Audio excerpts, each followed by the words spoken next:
Right now, it's no news that Nigeria has a new set of ministers, and the industry of arts, tourism, and the creative economy also gets a new one.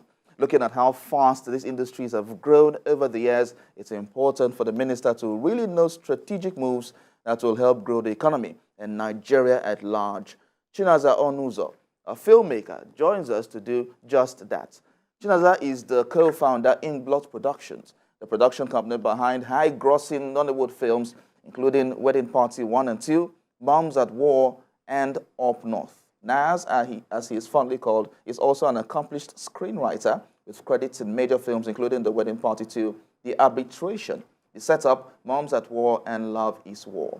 Thank you very much for joining us this morning. Thanks for having me. And for coming. It's a Saturday, so we understand that everyone wants to be at home and rest. Yes, and be out of the rain. I mean, the rain this September has started and the rains have followed us. All right, so Nas, I call you Nas, though. So looking at the industry, how far have we gone so far?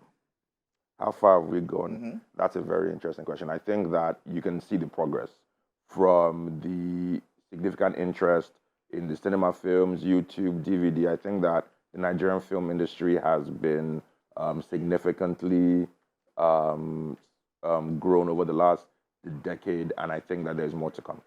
What more to come?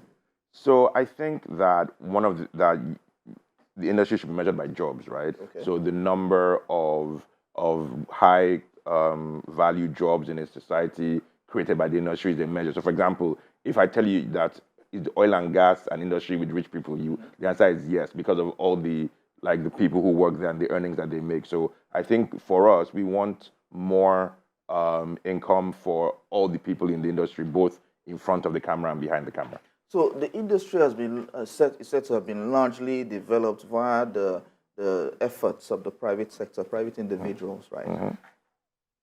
How can government come in? So I think, obviously I'm a capitalist, so I believe that private sector should drive the development of any industry. But the government, we talk about this word enabling environment. So the government should work to ensuring that the enabling environment should enable the industry to thrive. So it should set the foundations on which individuals and companies can compete for the betterment of the industry.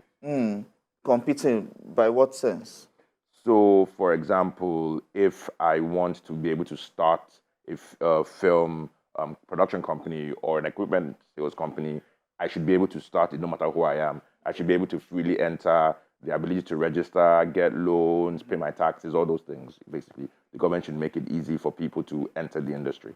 So if you were, we're talking and giving, telling the minister what can be done. If you were in front of the minister right now, what would be your point?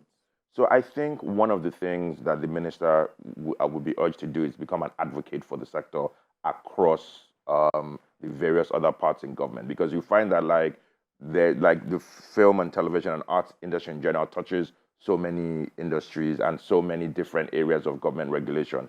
So what you would do is that you want to work with her to advocate for the CBN and the banks to make loans available in terms of collateral requirements and all of those types of things to make it easier for companies to invest. You want to work with the Ministry of Finance and the taxes to drive things like basically working to streamline the number, because there's so many taxes on the industry. And then you work with the Senate and the House to talk about co-production treaties that will enable us to bring in foreign partners that will help with technology transfer. So there's a lot of work to do, but the ministry, just like the industry, cannot be in a silo. They have to work with partners to achieve all the aims that they want. So in all of these things now, if this is going to be put in place, what will be the necessary impact or the long-term impact? So, one of the things, I read a study once that said that the entertainment industry right now contributes, I think, 3-4% of Nigeria's GDP.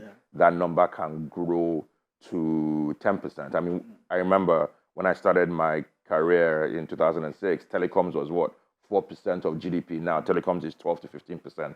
And think of the transformation that has had on the economy. So the entertainment sector, if we can also have the same type of support in terms of ensuring that the environment is there for us to grow, I don't see why we cannot grow to that kind of contribution to GDP, whilst contributing at least 10 million jobs into the economy. 10 million jobs. 10 million jobs. That's quite huge. Yes. All right, Chinasa Onuzo, thank you very much for talking to us at this time. Thank you very much for giving us your Saturday. Oh, of course. I'm happy to be here. Thank you.